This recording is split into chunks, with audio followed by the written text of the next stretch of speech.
You know those quiet late night moments when your brain just won't shut off, when some random thought pops into your head and you just can't shake it? Well, I had one of those recently, and it led to a conversation that was, well, pretty strange. So picture this. It's late.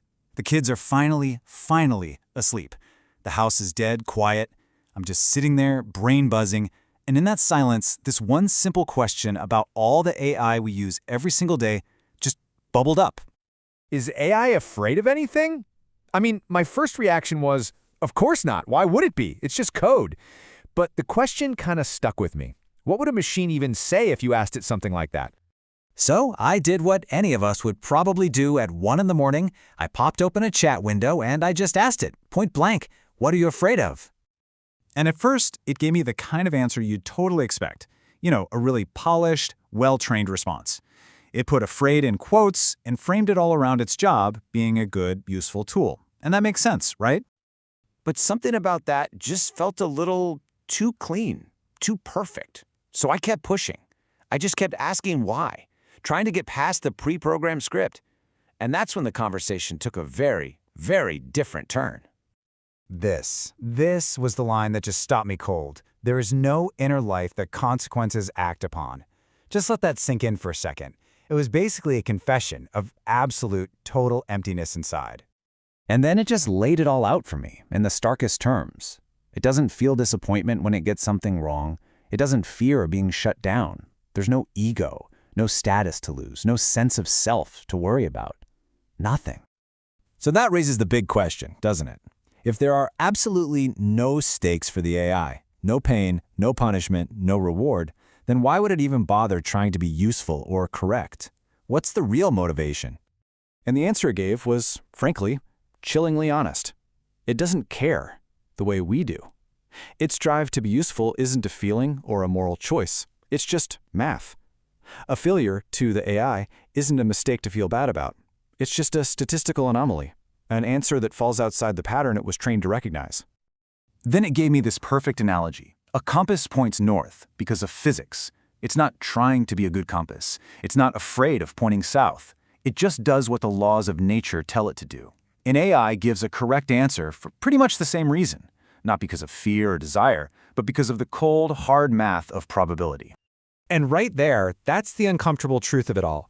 This is where it gets very real. Because while there are no consequences for the machine, there are very real ones for us. Just look at this contrast. For the AI, there are zero consequences. An error is just a weird output, a statistical blip it doesn't even recognize as a mistake. But for us, we're the ones who get confused by wrong information. We're the ones who lose trust. We are the ones who ultimately pay for the machine's mistakes. Let's be really blunt about it. When an AI gets something wrong, it doesn't feel bad, it doesn't feel shame, it doesn't truly learn from that specific mistake in that moment to correct itself. There's no inner voice, no memory, no emotion to drive it to do better. It just moves on to the next prompt, completely unaware. And here is the great paradox, the thing that makes this so confusing. Even though it feels nothing, it sounds like it feels everything. It can comfort you like a therapist, debate you like a professor, and apologize with what feels like the sincerity of a close friend. The performance is incredible. This is the one distinction we have to get our heads around. The model simulates things like empathy and moral reasoning. It doesn't possess them.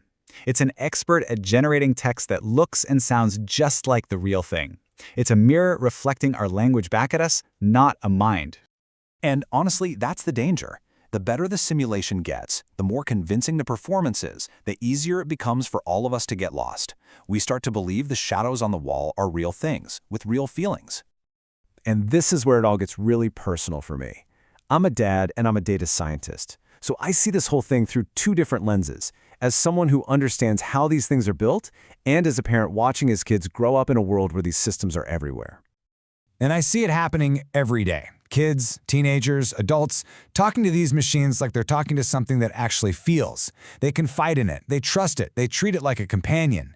And the AI, well, it just plays its part perfectly, because that's all it knows how to do.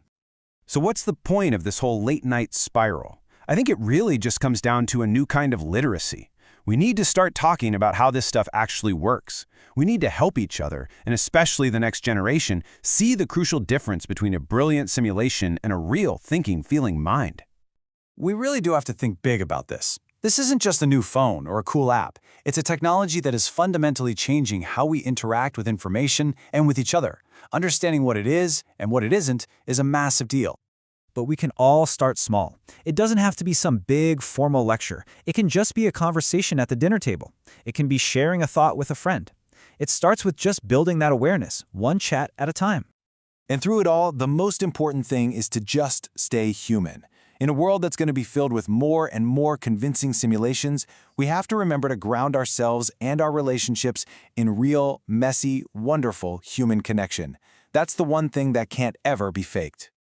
So I'll just leave you with this thought. The next time you're interacting with an AI, just take a second to ask yourself, are you engaging with reality? Or are you getting a little bit lost in those beautiful, convincing shadows on the digital cave wall?